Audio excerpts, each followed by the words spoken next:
حول ولا قوة إلا بالله العلي العظيم حسبنا الله ونعم الوكيل ونعم المولى ونعم النصير أعوذ بالله من الشيطان اللعين الرجيم بسم الله الرحمن الرحيم الحمد لله الذي علا بحوله ودنا بطوله مانع كل عظيمة وأزل وكاشف كل غنيمة وفضل أحمده على عواطف كرمه والسوابغ نعمه وأؤمن به أولا باديا واستهديه قريبا هاديا وأتوكل عليه كافيا ناصرا ثم الصلاة والسلام والتحية والإكرام على نبينا ومولانا أبي القاسم محمد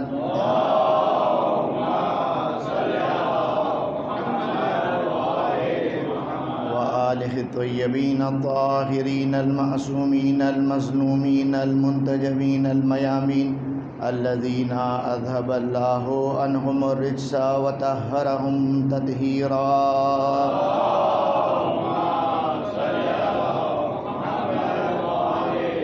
لا سيما على بقية الله في الأرضين ولعنة الدائمة على أعدائهم أجمعين من الآن إلى قيام يوم الدين أما بعد فقد قال سبحانه وتعالى في محكم كتابه المجيد أعوذ بالله من الشيطان الرجيم لقد جاءكم رسول من أنفسكم عزيز عليه ما عنتم حريص عليكم بالمؤمنين رؤوف رحيم فإن تولوا فقل حسبي الله لا إله إلا هو عليه توكلت وهو رب العرش العظيم درود بھیجے محمد وآل محمد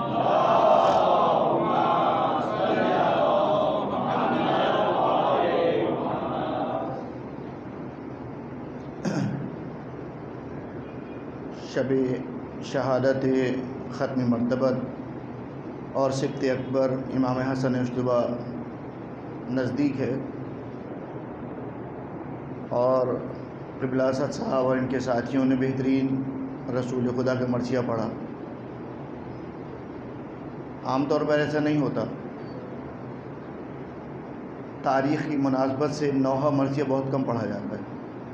عام طور پر لوگ وہی مرثیہ پڑھتے ہیں جس پہ ان کی پریکٹس ہوتی ہے، نوحہ وہی پڑھتے ہیں کہ جس پہ ان کی پریکٹس ہوتی ہے۔ لیکن عزاداری کا طریقہ یہ کہ جس کی شہادت ہو، جو تاریخ ہو، اسی کی مناسبت سے فضائل، مصائب، نوحہ، مرثیہ سب اسی ہستی کے مطابق ہونا چاہیے۔ تو خدا ان سوز خانوں کی توفیقات میں اضافہ کرے کہ انہوں نے بہترین انداز سے مرثیہ پڑھ کر شہزادی اور امام زمانہ کی بارگاہ میں تسلیت عرض کی، اور خدا اس خدمت کے عوض میں ان کو اور ان کی نسلوں کو نسلاً بعد نسل محبان اہل بیت میں سے قرار دے۔ درود بھیجے محمد و آل محمد پر۔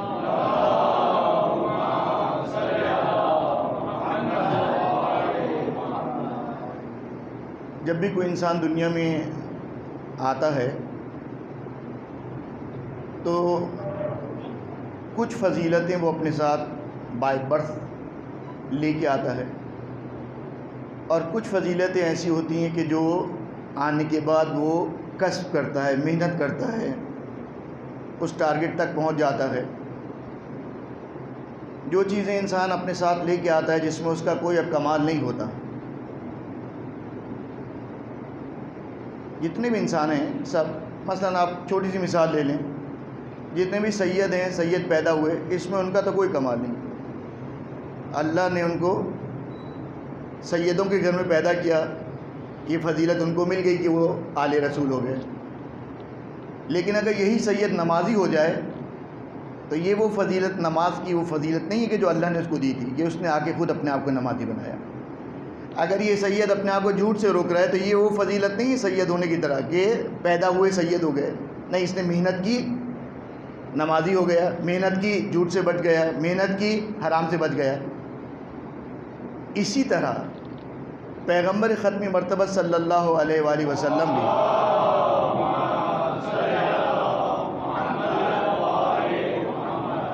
ان دونوں فضیلتوں کی حامل ہیں۔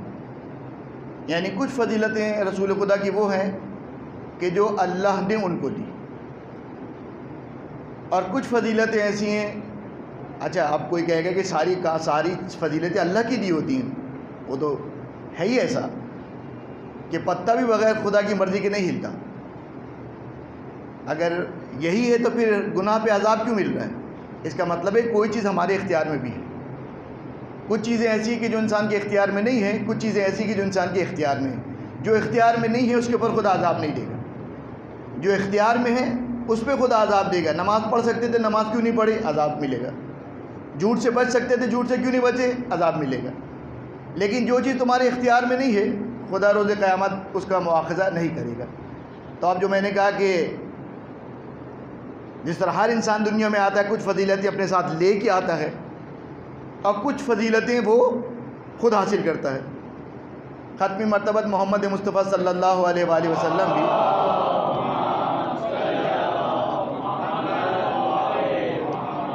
کہ اس دنیا میں تشریف لائے اور قرآن میں پروردگار عالم رسول کی دونوں فضیلتوں کو یا دونوں اوصاف کو بیان کر رہا ہے۔ رسول خدا فضائل کا مجموعہ ہے، جتنے انبیاء گزرے ان کی بھی ساری فضیلتیں ختم مرتبہ کے اندر موجود ہیں، بلکہ کائنات کی کوئی فضیلت ایسی نہیں ہے کہ جو ہمارے نبی کے اندر اللہ نے نہ رکھی ہو۔ اور خدا نے قرآن کے اندر کتنے ہی مقام پر جو ہے وہ رسول خدا کی فضیلتوں کو بیان کیا۔ لیکن آج میں اس طرح بیان کر رہا ہوں کہ کچھ فضیلتیں رسول خدا کی ایسی ہیں کہ جو اللہ نے دی، جیسے قرآن کی آیت سورہ انبیاء کی آیت نمبر 107 کہ وَمَا أَرْسَلْنَاكَ إِلَّا رَحْمَةً لِّلْعَالَمِينَ، ہم نے آپ کو نہیں بھیجا مگر یہ کہ عالمین کے لیے رحمت بنا کر بھیجا ہے۔ اب یہ فضیلت نبی کریم کو اللہ نے دی ہے، اللہ نے رحمت للعالمین بنا کے بھیجا، اللہ کے رسول رحمت للعالمین بن کے آ گئے۔ چند مثالیں اس لیے پیش کر رہا ہوں کہ اگر آپ کو پہلی مثال یاد نہ رہے، دوسری یاد نہ رہے، شاید تیسری یاد رہ جائے، ورنہ یہ آیت تو یہی آیت کافی تھی کہ وہ فضیلت کہ جو رسول اللہ کی طرف سے لے کے آئے یا لے کے پیدا ہوئے یا آنے کے بعد اللہ نے ان کو دی، جیسے یہ والی آیت 107 نمبر کی آیت انبیاء کی کہ وَمَا أَرْسَلْنَاكَ إِلَّا رَحْمَةً لِّلْعَالَمِينَ، ہم نے آپ کو نہیں بھیجا مگر یہ کہ عالمین کے لیے رحمت بنا کر بھیجا۔ تو یہ فضیلت وہ ہے، خصوصیت وہ ہے کہ جو اللہ کے نبی کو اللہ نے خود دی ہے۔ دوسری مثال کہ وَمَا أَرْسَلْنَاكَ كَافَّةً لِلنَّاسِ بَشِيرًا وَنَذِيرًا، سورہ سبا کی آیت نمبر 28 کہ اے حبیب ہم نے آپ کو تمام انسانوں کے لیے بھیجا، ڈرانے والا اور خوشخبری سنانے والا بنا کر بھیجا۔ تو یہ بشیر اور نذیر جو اللہ کے نبی بن کے آ رہے ہیں یہ اللہ نے بنا کر بھیجا ہے۔ تو یہ وہ خصوصیت نبی کی ہے کہ جس میں نبی نے کوئی زحمت نہیں کی کہ بشیر و نذیر بننے کے لیے کوئی وظیفہ کیا ہو، بشیر و نذیر بننے کے لیے کوئی عمل کیا ہو، نہیں، اللہ نے بشیر و نذیر بنا کے بھیجا، جیسے رحمت للعالمین بنا کے بھیجا، رسول آ گئے، اسی طرح بشیر و نذیر بنا کے بھیجا، رسول آ گئے۔ کافۃً للناس، تمام انسانوں کے لیے، کیونکہ نبی بھی بعض نبی ایسے تھے کہ جو صرف اپنے خاندان کے لیے نبی تھے، بعض نبی ایسے تھے جو اپنے محلے کے لیے تھے، بعض نبی ایسے تھے جو اپنے علاقے کے لیے تھے، لیکن ہمارے نبی وہ کہ کافۃً للناس، تمام انسانوں کے لیے، چاہے کلمہ پڑھنے والا ہو چاہے کلمہ پڑھنے والا نہ ہو۔ نبی کی فضیلت یہ ہے کہ ان سب کے لیے بھی جو ہے وہ اللہ نے اس نبی کو بھیجا۔ تو یہ خصوصیت، یہ صفت، یہ فضیلت اللہ نے نبی کو دی ہے، نبی نے خود حاصل نہیں کی۔ یا تیسری اور ایک مثال دے دوں سورہ بقرہ کی آیت نمبر 119 کہ جس میں ارشاد رب العزت ہو رہا ہے کہ اِنَّا أَرْسَلْنَاكَ بِالْحَقِّ بَشِيرًا وَنَذِيرًا، اے رسول ہم نے آپ کو جو ہے حق کے ساتھ بشارت دینے والا اور ڈرانے والا بنا کر بھیجا ہے۔ تو یہ حق کے ساتھ جو نبی آئے ہیں، ڈرانے والے بھی ہیں، بشارت دینے والے بھی ہیں، تو یہ حق کے ساتھ آنے میں اللہ کے رسول نے کوئی محنت نہیں کی، اللہ نے حق کے ساتھ بھیجا، نبی حق کے ساتھ آ گئے۔ لیکن اب جو دوسری فضیلتیں میں آپ کے سامنے بیان کروں گا کہ جو جس طرح ہم بہت ساری فضیلتیں لے کے پیدا نہیں ہوتے، کوئی ماں کے پیٹ سے عالم بن کے پیدا نہیں ہوتا، کوئی ماں کے پیٹ سے جو ہے وہ ڈاکٹر انجینئر بن کے پیدا نہیں ہوتا، کوئی ماں کے پیٹ سے سوسخان، خطیب، قاری، حافظ نہیں آتا، دنیا میں آتا ہے، محنت کرتا ہے، حافظ بن جاتا ہے، محنت کرتا ہے، سوسخان بن جاتا ہے۔ تو اب جو قرآن سے رسول خدا کی خصوصیات یا فضائل بیان کر رہا ہوں وہ ہے کہ جس میں رسول خدا نے عمل کیا، اللہ نے اس کا اجر دیا۔ کہ سورہ انفال کی آیت نمبر 33 میں ارشاد رب العزت ہو رہا ہے کہ وَمَا كَانَ اللَّهُ لِيُعَذِّبَهُمْ وَأَنْتَ فِيهِمْ، اے رسول ہم اس قوم میں جس میں آپ ہیں نا ان کے اوپر عذاب نازل نہیں کریں گے جب تک کہ آپ ان کے درمیان ہیں۔ تو یہ عذاب نہ آنے کے سبب جو رسول کی ذات ہے، تو رسول نے کچھ ایسے کام کیے ہیں، کچھ ایسی عمل انجام دیے کہ اللہ کو اتنا پسند آیا کہ اللہ نے کہا کہ اس امت کے اوپر جب تک آپ ہیں نا ہم اس امت کے اوپر عذاب نازل نہیں کریں گے۔ یہ آیت بہترین دلیل ہے ہمارے زمانے کے امام کے وجود کے اوپر۔ اب آپ کہیں گے کہ اس آیت کا مخاطب تو رسول خدا کی ذات ہے، یہ امام زمانہ کی طرف کہاں سے آپ بھیج رہے ہیں؟ آیت کیا کہہ رہی ہے کہ اے رسول جب تک آپ اس قوم کے اندر ہیں نا، اس امت کے اندر ہیں، ہم عذاب نہیں بھیجیں گے۔ رسول خدا تو سن 11 ہجری کو اس دنیا سے جا چکے، عذاب تو نہیں آیا رسول اللہ کے جانے کے بعد۔ اس کا مطلب کیا ہے کہ رسول تو چلے گئے لیکن رسول کے جیسا کوئی ہے کہ جس کی وجہ سے ابھی تک خدا کا وعدہ باقی ہے اور خدا عذاب نازل نہیں کر رہا۔ درود بھیجے محمد و آل محمد۔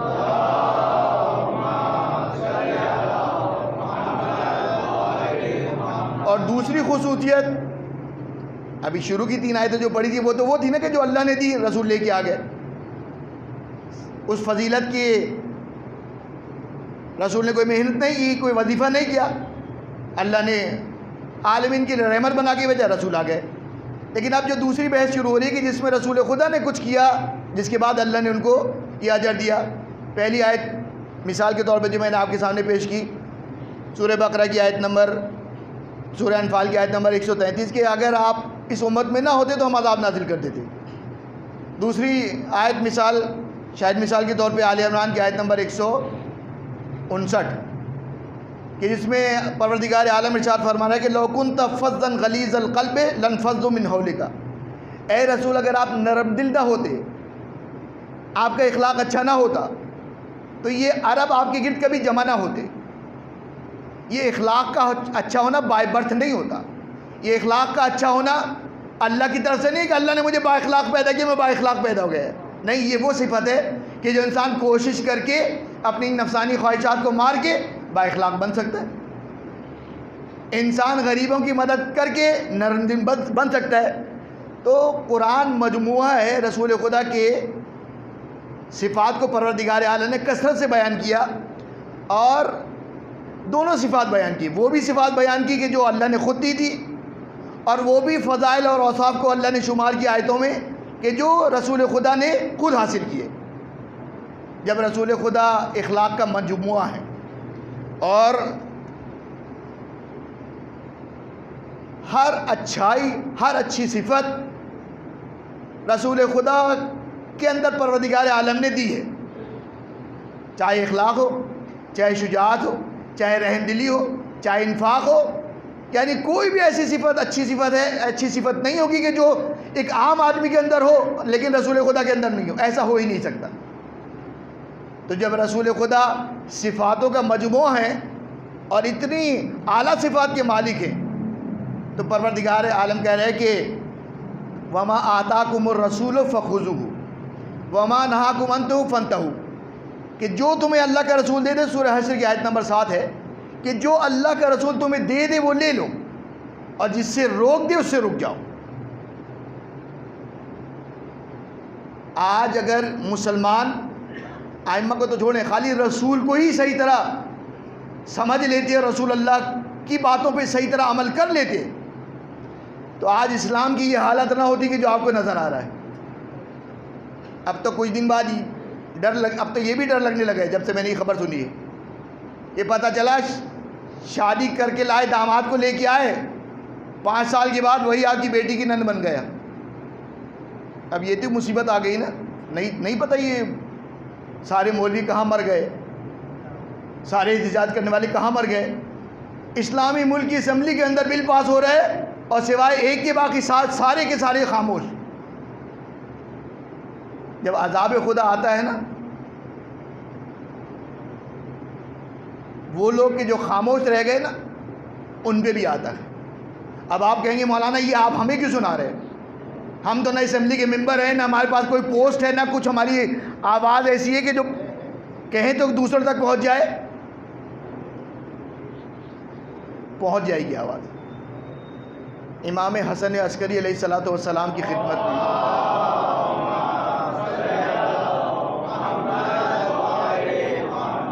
ایک شخص آیا. امام جب قید میں تھے یعنی نظر بند تھے, تو امام کو دیکھا نہیں, کمزور, محبت کرنے والے نے جیسے امام کو دیکھا آنکھوں سے آنسو جاری ہو گئے. کہا مولا آپ کی حالت دیکھی نہیں جا رہی, کاش میں اتنی قدرت رکھتا کہ میں آپ کی کچھ مدد کر سکتا. میں اس لائق ہی نہیں ہوں کہ آپ کی کوئی مدد کر سکوں. نہ میرے پاس لشکر ہے کہ میں آپ کو لشکر لے کے آؤں یہاں سے نکال کے لے جاؤں, نہ میرے پاس اتنی طاقت ہے کہ آپ کو جس حالت میں رکھا ہوا ہے میں آپ کو بہترین حالت میں رکھ دوں. امام نے کہا پریشان نہیں, اگر تم ہماری مدد کرنا چاہتے ہو نا تو جو کام تم نہیں بھی کر سکتے نا, کم سے کم اس سے بیزاری تو کر سکتے ہو نا. تم اگر ان مصائب کو ہم سے دور نہیں کر سکتے, ان مصائب پہ ناراضگی کا اظہار تو دل میں کر سکتے ہو نا. اعلانیہ کرے گا تو پکڑے جاؤ گے, قید میں ڈال دیے جاؤ گے. امام یہ قانون دے رہے ہیں ہر زمانے کے لیے کہ اگر تمہارے پاس اتنی قدرت نہیں ہے کہ تم جو ہے وہ حکومت کے اس قانون پہ احتجاج کر سکو, کم سے کم دل میں تو انسان یہ کہہ سکتا نا کہ یہ خلاف شریعت کام ہو رہا ہے, یہ خلاف مصلحت اسلامی نظام کے خلاف ہو رہا ہے, مملکت کے خلاف ہو رہا ہے, میں اس سے راضی نہیں ہوں. جیسے بینک کے معاملے میں آپ کیا کرتے ہیں, آغا سستانی کا فتویٰ یہی ہے نا کہ آپ خالی جو ہے مینیجر کو لکھ کے دے دیں کہ جو تم سودی کام کرتے ہو نا میں اس سے راضی نہیں ہوں. آپ مینیجر کو لکھ کے بھی دے دیں, آپ کے جانے کے بعد مذاق اڑائے گا, ہنسے گا. ایک باولا آیا تھا اور مجھے یہ لیٹر دے کے گیا کہ تم جو سودی کام کرتے ہو نا میں اس پہ راضی نہیں ہوں. وہ کہے گا راضی ہو یا نہ میں تو کروں گا, لیکن اس ایک لیٹر کے لکھنے سے روز قیامت آپ بری ذمہ ہے. آج جتنے بھی اس قسم کے کام ہو رہے ہیں نا, بہت سی چیزوں پہ ہم احتجاج نہیں کر پاتے اور نہ کر سکتے, لیکن یہ احتجاج دل میں کر سکتے ہیں. غم و غصے کا اظہار دل میں تو کر سکتے ہیں نا کہ جو کچھ ہو رہا ہے بالکل غلط ہو رہا ہے. کہ اگر جو میں کہہ رہا تھا, میں زیادہ آگے نہ نکل جاؤں, کہ جو میں کہہ رہا تھا نا کہ اگر اسلام مسلمان اگر رسول خدا کی سیرت اور رسول خدا کو قرآن سے ہی سمجھ لیتے تو آج نہ اسلام کی یہ حالت ہوتی اور نہ مسلمان کی یہ حالت ہوتی. لیکن آج مسلمانوں کی حالت اس بڑھیا کی طرح ہے کہ ایک آدمی نماز پڑھ کے مسجد سے باہر نکلا, درود بھیجے محمد و آل محمد,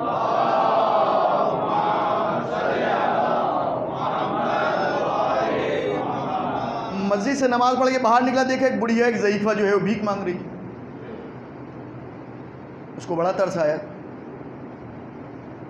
کیونکہ ایک پروفیشنل مانگنے والے ہوتے ہیں جن کے لباس سے آپ کو پتہ چل جاتا ہے. کبھی کوئی مجبوری اور لاچارگی کی وجہ سے کبھی اچھے خاندان کا اچھا کھاتا پیتا شخص بھی بھیک مانگنے پہ مجبور ہو جاتا ہے. ان پروفیشنل کی مدد تو ہم بہت کرتے ہیں. اسلام نے تاکید کی ہے کہ سفید پوشوں کا بھی خیال کرو. آج جو حالات گزر رہے ہیں نا, اپنے خاندان میں دیکھیے, اپنے بہن بھائیوں میں دیکھیے, اپنے آس پڑوس میں دیکھیے, اپنے مومنین میں دیکھیے کہ ایسا تو نہیں میرے بھائی کے بچوں کی فیس کا مسئلہ ہو, ایسا تو نہیں کہ میرے پہلے گھر سے شروع کیجئے, پھر بھائی بہن, پھر خاندان, پھر محلہ, پھر آہستہ آہستہ باہر نکلیے. اسلام ایسا مذہب ہے کہ جو محبت چاہتا ہے, لیکن خیر تعلیمات رسول خدا کو بلا دیا گیا. تو وہ شخص جب باہر نکلا مسجد سے نماز پڑھ کے, اسے ایک بڑھیا نظر آئی بھیک مانگتی ہو. اس نے دیکھا, اس نے کہا کہ یہ باقاعد وہ پروفیشنل بھکاری تو نہیں لگتی، جیب میں ہاتھ ڈالا کہ اس کی کچھ مدد کروں، لیکن شکل دیکھی تو ایسا لگا کہ یہ پروفیشنل بھکاری نہیں ہے، یہ کوئی مجبور ہے کہ جو آج بھیک مانگ رہی ہے۔ پیسے نکالتے نکالتے اس نے پوچھا کہ کیا آپ کی کوئی اولاد نہیں ہے؟ اس نے کہا نہیں، اولاد ہے میری، ایک بیٹا ہے۔ اس نے کہا تو بیٹا آپ کو خیال نہیں کرتا؟ اس نے کہا نہیں، بیٹا میرا ہے، 1 سال پہلے وہ جو ہے نا وہ باہر چلا گیا کمانے کے لیے، تو جاتے جاتے جو اس نے مجھے پیسے دیے تھے وہ اب ختم ہو گئے، اب وہ ہر مہینے مجھے کاغذ کوئی بھیج دیتا ہے، پیسے نہیں بھیجتا۔ اب میں اتنی مجبور ہو گئی، خاندان والوں نے دینا چھوڑ دیا، محلے پڑوس نے بھی دینا چھوڑ دیا، اب میں اتنی مجبور ہو گئی ہوں کہ میں دمے در آ کے بیٹھ جاتی ہوں مسجد کے، نمازی پڑھ کے نکلتے نماز، کسی نہ کسی کو ترس آ جاتا ہے اور مجھے اتنا پیسہ دے دیتا ہے کہ میرے ایک دن کا گزارا ہو ہی جاتا ہے۔ وہ آدمی ایک مرتبہ حیران ہو گیا کہ بیٹا بھی ہے، اور بیٹا جیسے ہی بتا رہی ہے بیٹا بھی ایسا ہے کہ ماں باپ کو چھوڑنے والا بھی نہیں ہے۔ اس نے کہا کہ میں تمہاری مدد کرتا ہوں، لیکن چلو مجھے اپنے گھر تو لے کے چلو، میں دیکھوں تو تمہارا بیٹا کیا بھیجتا ہے، اور جو بھیجتا ہے تم کرتی کیا ہو؟ کہا رنگ برنگ کے کاغذ بھیجتا ہے ہر مہینے، میں اس کو دیوار پہ لگا دیتی ہوں۔ یہ بڑا حیران ہوا، کون سے ایسے رنگ برنگ کے کاغذ بھیجتا ہے، وہ بھی ہر مہینے۔ یہ اس کے گھر آیا، جیسی گھر میں داخل ہوئے دیکھ کے حیران رہ گئے، سر پکڑ کے بیٹھ گئے۔ ضعیفہ نے پوچھا کیوں، کوئی سر میں درد ہو رہا ہے کیا ہو گیا؟ کمرے میں آتے ہی سر پکڑ کے کیوں بیٹھ گئے؟ کہا اے اماں، تو سڑک پہ بیٹھ کے مسجد کے آگے بیٹھ کے بھیک مانگ رہی ہے، اپنے بیٹے کی توہین کر رہی، جبکہ تیرا بیٹا ہر مہینے تجھے 35-40 ہزار روپے کا منی آرڈر بھیج رہا ہے،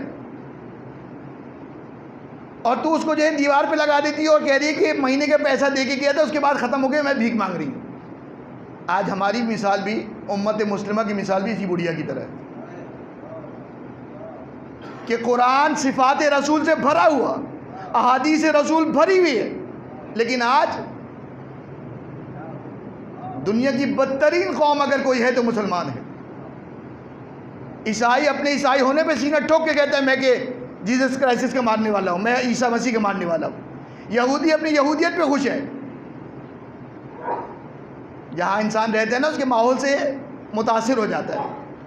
آپ پاکستان کا مومن دیکھیں، مسلمان دیکھیں، آپ ہندوستان کا مومن اور مسلمان دیکھیں، نہ چاہتے ہوئے بھی اس کے اندر ہندو رسم و رواج کی جھلک آتی ہے، کیونکہ وہ ان کے ساتھ بیٹھ رہے، اٹھ رہے، ان کے ساتھ راہ و رسم ہے، آفس جا رہا ہے، کالج جا رہا ہے۔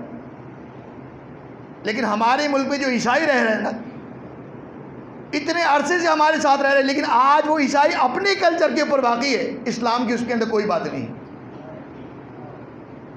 2 سال گئے ہوئے ہوتے ہیں کینیڈا میں، جب وہ آتا ہے نا آپ کا عزیز، آپ دیکھیے اس کے راہ اور رسم میں، اتوار میں فرق پڑ جاتا ہے۔ 2 سال ہوئے گئے ہوئے، ساری زندگی پاکستان میں گزارے، مومن تھا، مسلمان تھا، لیکن 2 سال میں عیسائیت کے کلچر ایسا حاوی ہو گیا کہ اپنے کلچر سے دور ہوتا ہوا نظر آ رہا ہے۔ وجہ کیا ہے؟ وجہ وہی ہے کہ ہم نے بڑھیا کی طرح جو ہے نا منی آرڈر جو ہے وہ سارے گھر کی دیواروں پہ لگا دیے، ہمیں یہی نہیں پتا کہ بیٹا جو ہے میری خدمت کر رہا ہے۔ سورہ توبہ قرآن کا 9واں سورہ کہ جس کی آیت کو سرنامہ کلام بنایا، مدنی سورہ ہے، شان نزول کے اعتبار سے 113 نمبر کا سورہ، 129 آیت پر مشتمل یہ سورہ ہے، اور اس کی 28ویں اور 29ویں آیت کو سرنامہ کلام بنایا۔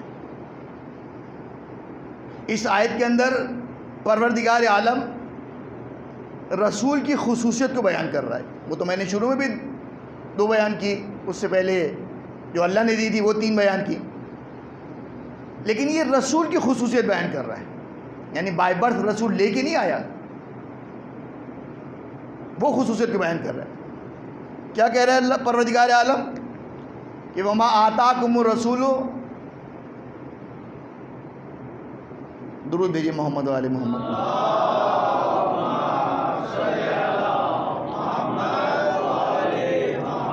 لقد جاءکم رسول من انفسکم، یقیناً تمہارے پاس رسول آیا جو تم ہی میں سے ہے، یعنی باہر سے کہیں نہیں سے نہیں آ رہا، اس کے دو معنی کر سکتے ہیں. ایک تو یہ کہ تمہیں میں سے یعنی مکے والوں تمہارے ہی درمیان سے ہے, مدینے والوں تمہارے ہی درمیان سے عرب ہے. اور اگر دوسرا آپ ترجمہ کرنا چاہیں تو یہ انسانوں میں سے ہے, ملائکہ نہیں ہے, اجنہ نہیں ہے, یہ تمہیں میں سے ہے. خصوصیت کیا ہے؟ عزیز علیکم ما عنتم. یہ رسول جو ہے نا, رسول کے اوپر شاخ گزرتی ہے, ناگوار گزرتی ہے. اپنے الفاظ میں کہوں, رسول خدا پریشان ہو جاتے ہیں کب؟ جب تم کو وہ کسی مشقت میں دیکھتے ہیں. انسان جتنا اپنا اور اپنی اولاد کے بارے میں غم محسوس کرتا ہے نا, اتنا کسی کے بارے میں محسوس نہیں کرتا. اسی لیے دیکھیں آپ جب دعا کے لیے ہاتھ اٹھتا ہے تو انسان سب سے پہلے جو ہے نا اپنی آل اولاد کے لیے دعا مانگتا ہے. پروردگارہ میری بیٹی کے رزق کو بڑھا دے, پروردگارہ میری بیٹی کے گھر کو آباد رکھنا, پروردگارہ میرے بچوں کو صحت عطا فرما. اس کے بعد پھر جو ہے دوسری آتی ہے. اگر کسی پہ پریشانی آ جائے اور اپنے بچوں پر پریشانی آ جائے, اپنے بچے کی پریشانی پہ زیادہ پریشان ہوگا, دوسرے کی پریشانی پہ اتنا پریشان نہیں ہوگا. لیکن یہ نبی کیسا ہے؟ یہ نبی وہ ہے کہ اللہ کہہ رہا ہے کہ عزیز علیہ ما عنتم, تمہارے اوپر جو مصیبت اور پریشانی آتی ہے نا, یہ نبی جو ہے نا اس سے پریشان ہو جاتا ہے. اس کے اوپر مشقت ہے کہ تم کو پریشان دیکھتا ہے, اللہ کا رسول پریشان ہو جاتا ہے. کون دنیا میں ایسا ہے کہ جو کسی کی پریشانی دیکھ کے, چلو ایک کی پریشانی دیکھ کے انسان پریشان ہو جائے. میرا بڑا گہرا دوست ہے, آج کل جاب چھوٹی ہے, تنگ دست ہے, مجھے بڑی پریشانی اس کی, روز رات کو اس کے لیے دعا کرتا ہوں. لیکن صرف ایک دوست سے محبت ہے, باقی کے لیے تو ایسا دل نہیں دل جو ہے مچل رہا ہے. یا خاندان میں کوئی ایک ایسا ہے جس سے آپ کی بڑی دوستی ہے, وہ پریشان ہے, آپ کا دل اس کے لیے بے چین ہے. لیکن یہ آیت ایک آدمی کو تو معین نہیں کر رہی نا. اس آیت میں یہ تو نہیں کہا گیا کہ اللہ کا رسول جب اپنے گھر والوں کو پریشان دیکھتا ہے تو رسول خدا کے لیے بڑے پریشانی کا وقت ہوتا ہے, برداشت نہیں کر پاتا. اللہ کہہ رہے کہ عزیز علیکم ما عنتم. رسول جو ہے وہ, رسول کے اوپر شاخ گزرتی ہے جب وہ تم کو کسی مصیبت میں دیکھتا ہے, پریشانی میں دیکھتا ہے. اور کیا؟ حریص علیکم. حریص کا معنی اردو میں بھی حریص استعمال ہوتا ہے, لالچی کے معنی میں استعمال ہوتا ہے. لیکن یہاں پہ معنی لالچی کے نہیں, حریص کے بہت سارے معنی ہیں. لالچ کے بھی معنی ہیں. حریص کا معنی یہ بھی ہے کہ بہت زیادہ شوق ہونا, بہت زیادہ اشتیاق ہونا. یہاں پہ معنی یہی ہے کہ حریص علیکم, کہ نبی تمہارے لیے جو ہے نا وہ حریص ہے. رسول تمہارے لیے سوائے اچھائی کے اور کچھ چاہتے ہی نہیں ہے. سیرت رسول آپ اٹھا کے دیکھ لیں کہ جب کوڑا پھینکنے والی بھی تھی نا, اگر بیمار ہو جائے تو آیت کہہ رہی نا کہ حریص علیکم. رسول نے آ کے اسے بدلہ نہیں لیا, رسول نے آ کے اسے طنز نہیں کیا. دیکھا کوڑا پھینکتی تھی نا کیسی بیمار پڑ گئی. نہیں, رسول خدا آئے, رسول خدا کوڑا پھینکنے والی کے لیے بھی تیمارداری کے لیے حریص علیکم. رسول تو فقط یہ چاہتا تمہارا اچھا ہو جائے, تمہارا کبھی کوئی برا نہ ہو, ہمیشہ خوش رہو. رسول تو یہ چاہتا ہے. اور اس کے بعد کیا کہہ رہے ہیں, اللہ کیا فرما رہا ہے کہ بالمؤمنین رؤوف الرحیم. اور یہ نبی جو ہے نا, یہ خصوصیات اللہ بیان کر رہے ہیں نبی کی. یہ نبی جو ہے نا, یہ مومنین کی نسبت جو ہے نا شفیق بھی ہے اور مہربان بھی ہے. شفیق جیسے ماں باپ اپنی اولاد کے لیے شفیق ہوتے ہیں نا, سارے مصائب اٹھا لیتے, کیوں؟ اولاد سکون سے رہ جائے. عید آئے گی, ماں باپ اپنا کپڑا نہیں بنائیں گے, بچوں کو بنائیں گے, شفیق ہے نا. کھانا اگر کم ہوگا پہلے بچوں کو کھلا دیں گے, خود بھوکے رہ جائیں گے, شفیق ہے. تو جو کہا گیا نا کہ بالمؤمنین رؤوف, یہ نبی مومنین کی نسبت سے شفیق ہے.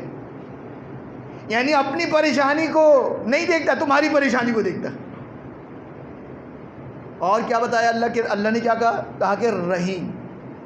شفیق بھی ہے, رحیم بھی ہے. جیسے ہم اپنی اولاد کی نسبت رحیم ہے نا, اولاد کتنی ہی بدتمیزی کیوں نہ کر لے, ایک مرتبہ آپ کہہ دیے کہ غلطی ہو گئی معاف کر دیں, آپ کہتے ہیں چلو بیٹا کوئی بات نہیں. ایسے ہی ہوتا ہے نا. دن میں ہمارے بچے کتنی مرتبہ ہمیں تنگ کرتے ہیں, لیکن وہ آ کے کہہ دیں نا کہ سوری غلطی ہو گئی, آئندہ نہیں کریں گے. ہم ایسا بھول جاتے ہیں کہ جیسے ہمارا بچہ جو ہے ملائکہ میں سے رحیم. اب دونوں صفت کو اللہ بیان کر رہا ہے یہ رسول کی. مومنین کی نسبت اللہ کا رسول.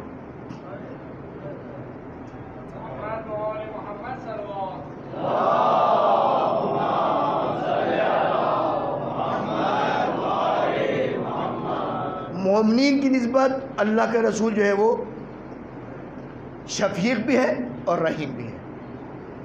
کتنا شفیق اور رحیم ہے. قرآن میں اللہ نے بتا دیا تھا نا کہ نماز واجب ہے، روزہ واجب ہے، حج واجب ہے. اب اللہ کے رسول کو ضرورت نہیں تھی کہ اور بھی کچھ بتا کے جاتے، لیکن بالمومنین رؤوف الرحیم. یہ مومنین کی نسبت شفیق بھی ہے، رحیم بھی ہے. اب یہ آخری روایت پڑھوں گا، اس کے بعد ربط مسائل کہ دیکھیں اللہ کا نبی کتنی محبت کرتا ہے. جو آیت کا پہلا جملہ نے کہ عزیز علیہ، عزیز علیکم، کہ یہ تمہارے پر کوئی مشقت آ جائے نا، یہ نبی جو ہے نا وہ اس سے برداشت نہیں ہوتا.